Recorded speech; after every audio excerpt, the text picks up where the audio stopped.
Sean todos bienvenidos en el nombre de nuestro Señor Jesucristo a estos estudios bíblicos cristianos, amigos y hermanos en Cristo. Les bendecimos en el nombre de nuestro Señor Jesucristo. Como ustedes saben, estamos estudiando el libro de los Salmos. Estamos estudiando el libro número 1 que se conoce como Sefer Rishon. Estamos en el Salmo 40 que se conoce con la letra Men del alfabeto hebreo. Y el Salmo 40 contiene 17 versículos bíblicos que vamos a abordar a través de 6 temáticas generales. Para quienes no me conocen, mi nombre es Luis Enrique Gutiérrez, soy su hermano en Cristo y me pongo a sus órdenes. Por favor, le pido que me acompañe a orar. Gracias, Padre Celestial. Disponemos nuestro corazón ante ti, Señor. Si tenemos algún problema, alguna duda o estamos pasando una situación difícil, Señor, te pedimos que nos saques del lodo cenagoso, Padre Celestial.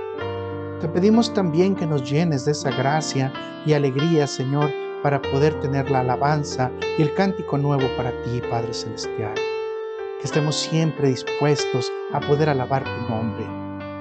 Te pido, Señor, que tu misericordia nunca se aparte de nosotros, que podamos ser un gran testimonio, que llevemos las buenas nuevas de salvación a todos los que la necesitan, Padre Celestial. Te pedimos también que tu misericordia nunca se aparte de nosotros, Señor, que siempre estemos siguiendo tu verdad, que no vayamos ni a derecha ni a izquierda, sino que siempre estemos buscándote a ti, Padre Celestial. Como lo dice tu palabra, que estemos siempre poniendo nuestros ojos en el autor y consumador de la fe, que es nuestro Señor Jesucristo. Te pido, Padre Celestial, por todos los hermanos que van a trabajar también este salmo y que también van a estudiarlo. Te pido también por ellos, Señor, para que abras su entendimiento, para que los llenes y los colmes de amor, de sabiduría, Señor, para que puedan llevar también tu palabra. Te pido esa bendición grande para ellos también, para que lleven corriendo sus pies a cualquiera que necesite el Evangelio de Cristo, Señor. Te pido también que nosotros siempre estemos en alabanza a ti, Señor. Que tú nos permitas estar siempre en comunión contigo, que no nos permitas que nos alejemos de ti. Ayúdanos, Señor. Pon nuestros pies siempre en el camino para que siempre estemos buscándote, Señor. Pon nuestro entendimiento en ti, Señor, para que nuestra mente siempre te busque. Ayúdanos, Señor, a hacer esos manantiales que tú quieres, Padre Celestial, para que todos los demás también reciban esa bendición de la salvación, pero especialmente el conocer que tú quieres una comunión diaria con nosotros. Ayúdanos en ese camino de la santidad, Señor, que es difícil, pero que no es imperfecto, sino que es perfecto porque tú no lo pides, Padre Celestial. Buscar ser santos porque tú lo eres. Te pido en el nombre de Cristo Jesús que nos acompañes durante este salmo para que podamos también ser útiles y que podamos trazar la palabra de verdad conforme tú realmente nos la has instruido, Señor. Gracias, Padre Celestial, porque sé que tú estás conmigo, Señor, porque sé que estás con todos los que están escuchando. Úsame, Señor, como esa vasija vacía, Señor, para que tú llenes de conocimiento todo y pueda ser de edificación para todos nuestros hermanos en tu sagrado nombre y el de tu Hijo amado, Cristo Jesús. Amén, amén y amén. Vamos a empezar entonces con una pequeña introducción. En la literatura bíblica, el Salmo 40 es considerado como una composición de agradecimiento. David desea expresar su eterna gratitud a Dios por todos los milagros y la salvación que ha hecho en su vida. David afirma su lealtad a la instrucción de Dios y proclama sus maravillas en el mundo. El Salmo 40 tiene otro aspecto o dato importante. Los versículos del Salmo 40 del 13 al 17 son casi similares en su totalidad a los versículos del 70 del versículo 1 al 5, por lo que muchos autores dicen que son salmos paralelos. Te pido por favor que me acompañes para que podamos ver los aspectos generales del Salmo. Y vamos a ver que el autor del Salmo es David. En la mayoría de los salmos, el versículo número 1 en hebreo inicia diciendo Salmo de David. Sin embargo, en el 40 existe una excepción. El salmo inicia diciendo de David, un salmo de manera invertida. Existe una gran controversia de por qué sucedió esto y también una gran cantidad de interpretaciones. La más importante es que David ahora se presenta en sanidad para dar alabanza y adoración a Dios con la alegría y la fuerza porque Dios le ha restaurado. Existe una pequeña tesis en cuanto a la literatura hebrea que dice que nosotros no podemos acercarnos a Dios si no tenemos una alegría de corazón, especialmente para alabarle. La fecha es 1034 a.C. El tipo de salmo, un mismor, es decir, una oración, himno o rogativa. El participante es el director sinfónico. Te voy a pedir entonces ahora que me acompañes, por favor, a ver la temática que vamos a desarrollar. Como te había comentado, son 6 temas. Número 1, el rescate divino. Número 2, bienaventurado quien confía en Dios. Número 3, obediencia antes que sacrificios. Número 4, testificando la misericordia de Dios. Número 5, petición por la liberación. Número 6, esperando la ayuda de Dios. Antes de iniciar con el tema 1, que es el rescate divino, me gustaría mostrarte el encabezado del versículo 1 en hebreo para que puedas observar la expresión invertida que estábamos hablando en el momento que estábamos diciendo del título. Aparece ahorita en tu pantalla y dice de la siguiente manera: la Matsea Mismor le David, que se traduce al director sinfónico de David, un salmo. Interesante que solamente en pocos salmos aparece esta condición. Vamos a continuar entonces con el tema número 1, el rescate divino, que va a estar de los versículos 1 al 3 del Salmo 40. Vamos a darle lectura. Pacíficamente esperé a Jehová y se inclinó a mí y oyó mi clamor, y me hizo sacar del pozo de la desesperación, del lodo cenagoso. Puso mis pies sobre la peña y enderezó mis pasos. Puso luego en mi boca cántico nuevo, alabanza a nuestro Dios. Verán esto muchos y temerán y confiarán en Jehová. Antes de pasar a la temática central, permíteme decirte que en el versículo número 1, en el original se repite la palabra esperanza 2 veces al inicio de este versículo. Sin embargo, no podemos apreciar esto en la versión de Reina Valera porque la palabra es cambiada y en lugar de decir esperanza, dice pacientemente. Te muestro esto directamente del hebreo y lo vas a poder ver ahí en tu pantalla y dice así: Kabok ibiti Adonai, Bajet Elai, Bayismat Chaati. Podemos hacer la transliteración y decir: esperar en ti, he esperado, Dios, y se inclinó hacia mí y escuchó mi clamor. Puede usted compararlo ahí mismo en su pantalla con el versículo número 1 que dice: pacientemente esperé a Jehová y se inclinó a mí y oyó mi clamor. Como usted puede darse cuenta, existen varias diferencias. No es lo mismo esperar en la esperanza que estar paciente, ni tampoco es el mismo sentido oír que escuchar.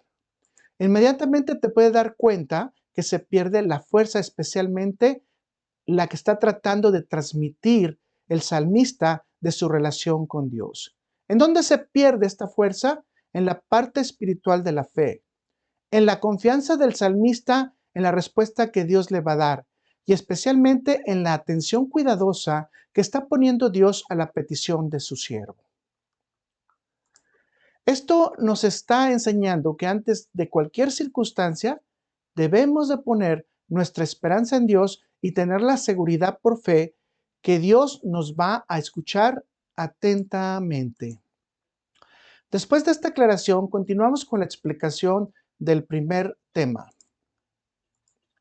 En estos 3 versículos encontramos 3 importantes versos o 3 importantes puntos y los vamos a ir desarrollando. Te los voy a mencionar. Punto número 1, el lugar que fue rescatado el salmista. Punto número 2, los regalos que recibió de la gracia. Punto número 3, las evidencias de la intervención divina. Atentamos cada punto. Número 1, el lugar que fue rescatado el salmista. Como puede observarse, David confirma que su actitud fue la de tener esperanza completa de que Dios lo rescataría. ¿De dónde? Del lodo cenagoso. ¿Qué es el lodo cenagoso en el contexto del Salmo? Existen varias respuestas a esta pregunta. Permítame mencionarle 4. La gran mayoría coincide en que es un lenguaje poético para señalar las crónicas enfermedades que David estaba padeciendo en este periodo de su vida. En palabras concretas, Dios rescató al salmista de la enfermedad y la muerte. La siguiente explicación es que el lodo cenagoso es la esclavitud y el deseo de los placeres mundanos que pueden llevarte a estar hundido en las redes de las actividades del pecado. Por ejemplo, las drogas, los juegos, las transgresiones sexuales, los vicios, etc. La siguiente explicación dice que es el cieno, es decir, el lodo de la ignorancia adquirida por la necedad de desobedecer a Dios, es decir, de seguir sus propios caminos, torciendo la verdad de Dios para poder justificar sus propias conjeturas y sus propios pecados. La última explicación dice que es sustentada por un pequeño grupo de judíos israelitas que dicen, el lodo cenagoso es el infierno de donde solo te puedes sacar o puedes ser rescatado por Dios. Con las cuatro explicaciones podemos llegar a la conclusión que todas aplican a David en diferente manera si analizamos los últimos 8 salmos, es decir, del Salmo 32 al Salmo 40. Aprendamos entonces algo aquí muy importante. Cuando estemos en una situación difícil, puede ser que estamos bañándonos en el lodo cenagoso sin darnos cuenta y nos estamos hundiendo en la desesperanza. Pero cuando esto sucede, debemos de mantener nuestra esperanza y clamar a Dios porque Él nos escucha y puede venir en nuestra pronta ayuda a rescatarnos si hacemos el adecuado arrepentimiento. Punto número 2. Los regalos que recibió David o el salmista de la gracia. El salmista recibe los siguientes regalos de la gracia de Dios. Número 1. Fue escuchado por Dios. Número 2. Fue elevado de la situación difícil hacia la peña, es decir, lejos del peligro. Número 3. Fue regresado al camino indicado por Dios o el camino recto, como dice nuestro Señor Jesucristo. 4. Recibió cántico nuevo y alabanza para expresárselos a Dios. David, por sus pecados, no merecía tanta bondad de Dios. Sin embargo, Dios que lee el corazón lo colmó de bendiciones. Por favor, nota que David solo recibió la recompensa a su esperanza que puso en Dios en fe, y no porque hizo algún tipo de obra o porque hizo alguna petición para que él recibiera estos regalos de la gracia. Punto número 3. La evidencia de la intervención divina. Podemos notar que en el versículo 3 se enfatiza la palabra verán. Esto trae a memoria la respuesta que tuvo el pueblo de Israel cuando cruzaron el Mar Rojo. Permítame, por favor, ir a Éxodo 14, versículo 31. Y dice así, y vio Israel aquel gran hecho que Jehová ejecutó contra los egipcios. Y el pueblo temió a Jehová y creyeron a Jehová y a Moisés y a sus siervos. Como podemos entender que la evidencia de la intervención divina fue totalmente visible. Con esto podemos concluir utilizando el Salmo 38 que David fue rescatado de los problemas de piel, de los huesos encorvados y de los problemas de desesperación y ansiedad, que parecieran incurables para cualquier ser humano o que incluso por cualquier intervención médica David no iba a tener un rescate o una solución. Quiere decir que todos los testigos que estaban alrededor de David lo estaban viendo.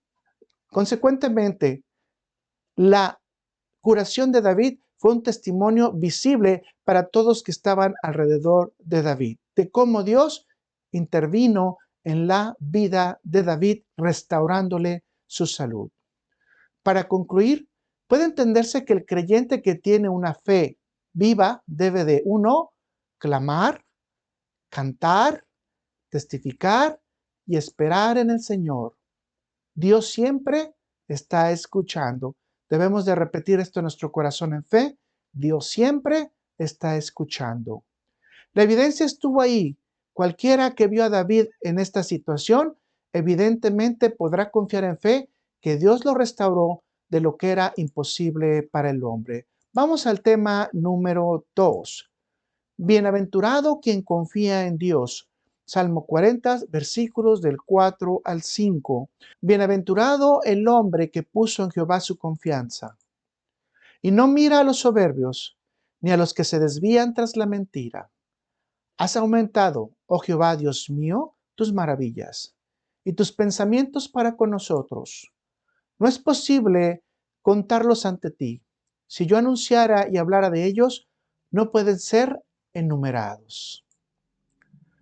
Algunos intérpretes consideran que los soberbios se refiere a los idólatras que no inclinan con humildad al Señor su corazón, y la mentira son sus ídolos inertes y sin vida, y un poder que ellos han tenido a través de estos posibles ídolos. Sin embargo, en el contexto de la cultura israelita, más comúnmente conocida como judía, la explicación para esta parte del Salmo es un poco diferente. Permítame explicarle que todo esto tiene una aplicación totalmente humana que se aplica en la gente rica que se ha olvidado de la fuente de su riqueza, es decir, que la riqueza que ha obtenido es de parte de Dios. Así que las actitudes de soberbia eran características de la gente rica que tenía una influencia poderosa en la sociedad y cuyo comportamiento era arrogante debido a la cantidad de dinero que tenían. Obviamente, esto no aplica a todos los ricos, sino solamente a aquellos que eran soberbios. Por obvias razones, las mentiras eran los fraudes o falsedades que tenían que mantener para conservar su status quo o lo que se conoce también como su modo de vida. David dice que no podemos acercarnos a ellos y ni siquiera mirarlos. Con esta información podemos llegar a entender el versículo número 4 de una manera sencilla y concreta. Permítame parafrasearlo. Feliz es el hombre que deposita su confianza en Dios y no se dirige a ver a los poderosos que son soberbios y mentirosos en busca de su ayuda. Con esto volvemos a confirmar el principio bíblico que se encuentra en Jeremías 17, versículo 5, que dice así: Así ha dicho Jehová, maldito el varón que confía en el hombre y pone carne por su brazo, y su corazón se aparta de Jehová. Tenemos un ejemplo bíblico que me gustaría mencionar. En el capítulo 40 del libro de Génesis encontramos la historia de José, hijo de Jacob, que cuando estaba en la cárcel interpretó los sueños del copero y del panadero. Cuando José entendió que el poderoso copero saldría libre, confió su caso a él. José le pidió al copero que explicara su caso al faraón y de esta manera podría salir de la cárcel. Dios hizo que el copero olvidara su petición y José se tuvo que quedar 2 años más en la cárcel. José olvidó hacer su petición primero a Dios antes que al poderoso copero humano.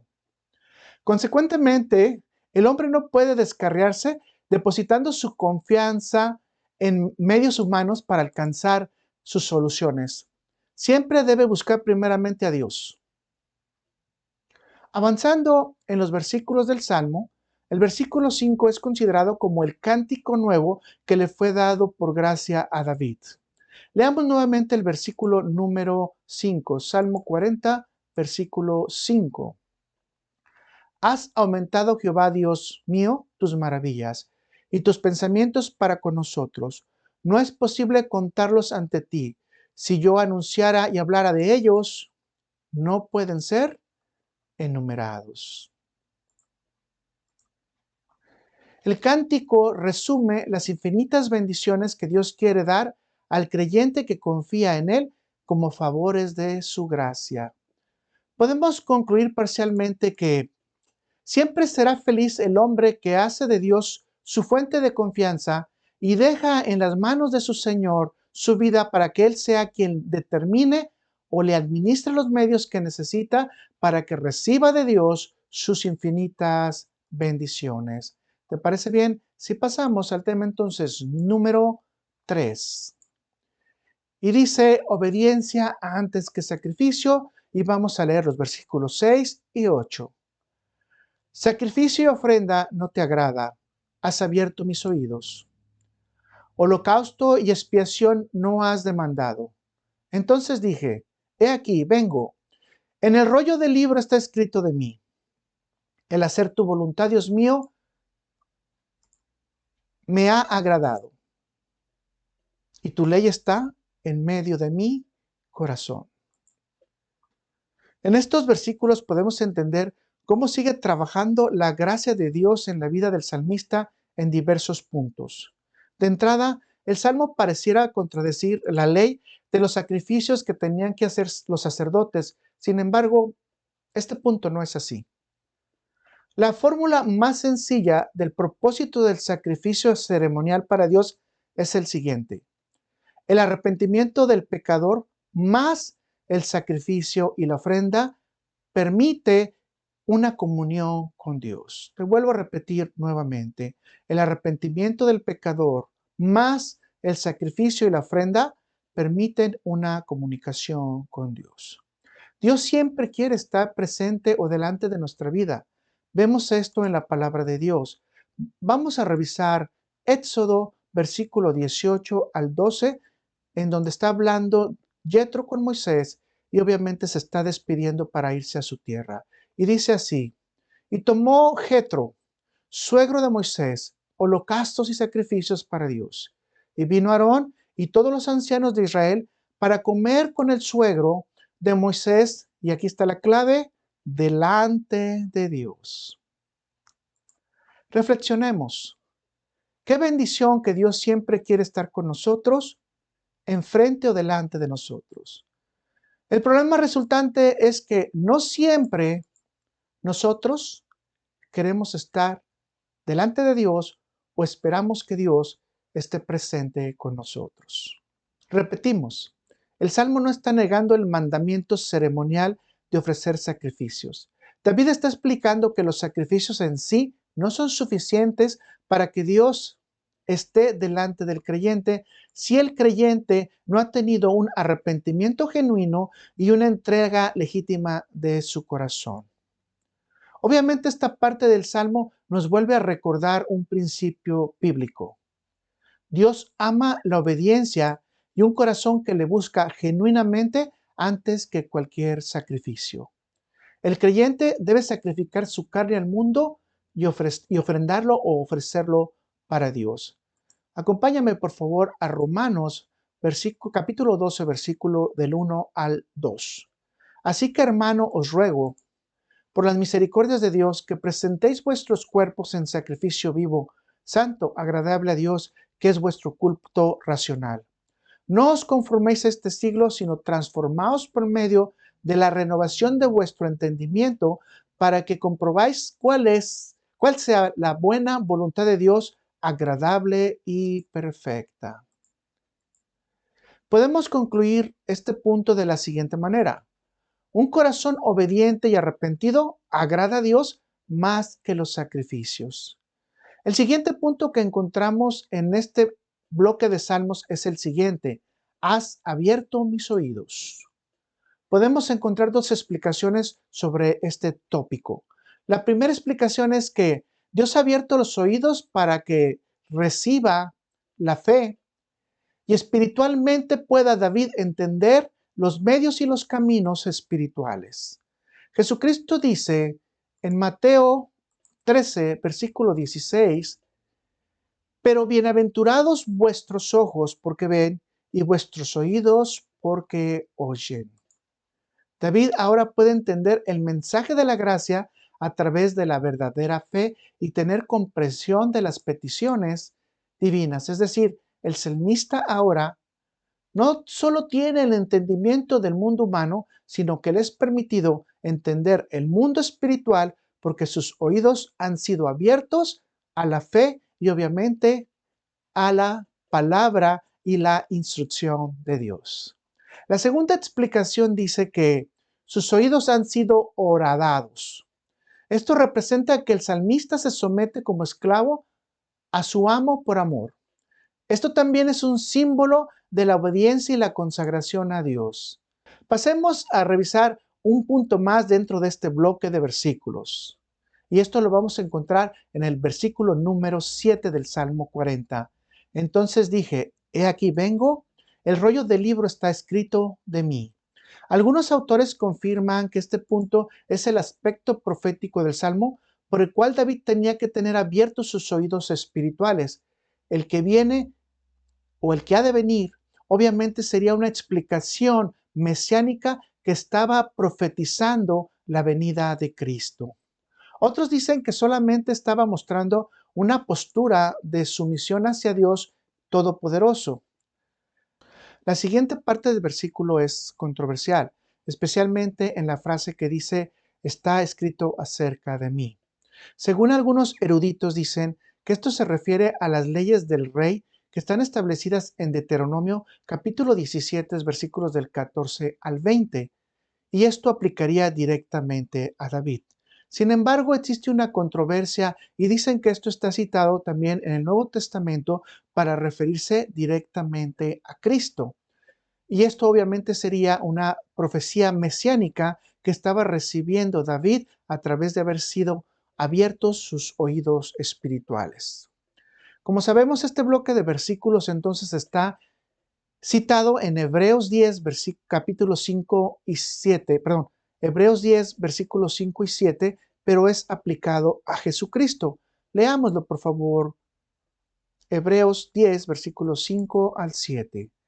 Por lo cual, entrando en el mundo dice, sacrificio y ofrenda no quisiste, mas preparaste cuerpo. Holocausto y expiación por el pecado no te agradaron. Entonces dije, he aquí que vengo, oh Dios, para hacer tu voluntad, como en el rollo del libro está escrito de mí. Está escrito de mí. Lo que nos está diciendo, obviamente, es que Jesucristo es el único rey que puede cumplir con toda ley y consecuentemente de quien se estaba profetizando que vendría como el Mesías. Así que está escrito de mí significa que está escrito de Jesucristo, quien viene a trabajar en contra del pecado. Está escrito de mí. Está escrito de mí, entonces se refiere directamente a Jesucristo. Por último, en este bloque de versículos tenemos una afirmación. Dice, tu ley en mi corazón, versículo 8. Tu ley en mi corazón. Esta es la otra parte profética que tiene dos aplicaciones directas. Una es a Israel como población. Vamos a verla en Jeremías, versículo 31 al 33, y dice, pero este es el pacto que haré con la casa de Israel. Después de aquellos días, dice Jehová, daré mi ley en su mente y la escribiré en su corazón, y yo seré a ellos por Dios y ellos me serán por pueblo. Por otro lado, en el nuevo pacto, es decir, se considera que es la obra del Espíritu Santo la que ha de grabar su palabra en nuestros corazones y que realmente seremos aquellos que podemos amar a Dios debido a la transformación que vamos a tener por el nuevo nacimiento. Vamos a ver el tema número 4. Testificando la misericordia de Dios. Salmo 40, versículos 9 y 10. He anunciado justicia en grande congregación. He aquí, no refrené mis labios. Jehová, tú lo sabes. No encubrí tus justicias dentro de mi corazón. He publicado tu fidelidad y tu salvación. No oculté tu misericordia y tu verdad en grande asamblea. En estos dos versículos podemos entender varios elementos dentro del actuar prudente dando el testimonio de Dios. El lugar específico para hablar del testimonio del Señor en nuestra vida es la congregación o conocida también como asamblea. El salmista no puede dejar de pasar ningún evento trascendental sin que haya exaltado el nombre de Dios en la congregación por los favores recibidos, pero también debe exhortarse a la congregación a hacer lo mismo. Por otro lado, el anunciar las buenas nuevas implica el proceso de evangelización. De hecho, varios comentaristas sostienen que este es el preludio de la evangelización como se mostró en el Antiguo Testamento. Acompáñame, por favor, a Isaías 61, versículos del 1 al 3, y dice, el Espíritu de Jehová el Señor está sobre mí porque me ungió Jehová Me ha enviado a predicar buenas nuevas a los abatidos, a vendarlo a los quebrados de corazón, a publicar libertad a los cautivos y a los presos apertura en la cárcel, a proclamar el año de la buena voluntad de Jehová y el día de venganza de Dios nuestro, a consolar a todos los enlutados, a ordenar que a los afligidos de Sión se les dé gloria en lugar de ceniza, óleo de gozo en lugar de luto. Vuelvo otra vez a repetir, óleo de gozo en lugar de luto, manto de alegría en lugar de espíritu angustiado. La expresión a destacar es: no refrendé mis labios, no refrené mis labios. Tus labios siempre tendrán que decir algo de las maravillas de Dios. No puedes parar de dar testimonio de la misericordia que Dios ha mostrado a tu vida. Esto tiene el siguiente sentido: nadie puede saber cómo está el agua de un pozo a menos que tenga el testimonio de alguien que haya bebido de él. Si refrendamos nuestros labios, no podemos mostrar el manantial de misericordia que hemos experimentado en nuestra vida de parte de Dios. El testimonio de la misericordia de Dios también lo podemos hacer a través de la enseñanza de la verdad por medio de la lectura bíblica. Dios es quien ha inspirado las Escrituras para nuestra salvación. Para finalizar este bloque de versículos, la petición más grande que podemos encontrar en estos versículos está en la declaración que dice: Dios, no apartes de mí tu misericordia. Esto es un pedido muy importante. No importa de las situaciones que podemos ser librados, de cuántas enfermedades podemos superar o de cuántos enemigos hemos sido salvados, lo importante es que siempre la misericordia de Dios permanezca en nuestras vidas. Vamos a ver el tema número 5 y dice: petición por la liberación. Y esto lo vamos a encontrar en el Salmo 40, versículos del 11 al 15. Jehová, no retengas de mí tus misericordias. Tu misericordia y tu verdad me guardan siempre, porque me han rodeado males sin número. Me han alcanzado mis males y no puedo levantar la vista. Me han aumentado más de los cabellos de mi cabeza y mi corazón me falla. Quieras, oh Jehová, librarme. Jehová, apresúrate a socorrerme. Sean avergonzados y confundidos a los que buscan mi vida para destruirla. Vuelvan atrás y avergüéncese los que mi mal desean. Sean asolados en pago en su afrenta los que me dicen: Ea, Ea. Una cuidadosa lectura nos lleva a entender que David está pidiendo la liberación de, número 1, sus males, que podrían ser posiblemente sus pecados, de sus muchas maldades, de enemigos asesinos y de enemigos burladores. Como puede observar, existe una batalla interna y otra batalla externa. Esta es la realidad del ser humano siempre: tendrá que estar confrontándose con su conciencia interior y con las demandas del mundo externo, que en este caso representan también a los hombres. Pareciera que el Salmo entrara en una contradicción con la primera parte del Salmo y este bloque de versículos. La pregunta que trae es la siguiente: ¿David había sanado por los dones de la gracia o no? La respuesta es la siguiente: David fue restaurado de sus problemas físicos y mentales, pero ahora falta un pequeño detalle. La liberación del enemigo físico y espiritual no había sido efectuada todavía. Como hemos estudiado, el enemigo es todo lo que se opone a tener una relación con Dios a nivel espiritual y todo aquel necio o malvado que quiere destruir al justo. David está centrando sus peticiones en dos aspectos. El problema no es la restauración física o mental. El problema es a nivel espiritual, lidiando con el pecado y los enemigos físicos. Esto lo podemos explicar con la siguiente ilustración. Un comerciante que su negocio había estado en problemas le pide a Dios que lo restaure. Su petición es escuchada y su negocio es sanado. Sin embargo, al reiniciar nuevamente, se da cuenta de que mucha de su mercancía está siendo robada y otra está siendo echada a perder por su negligencia.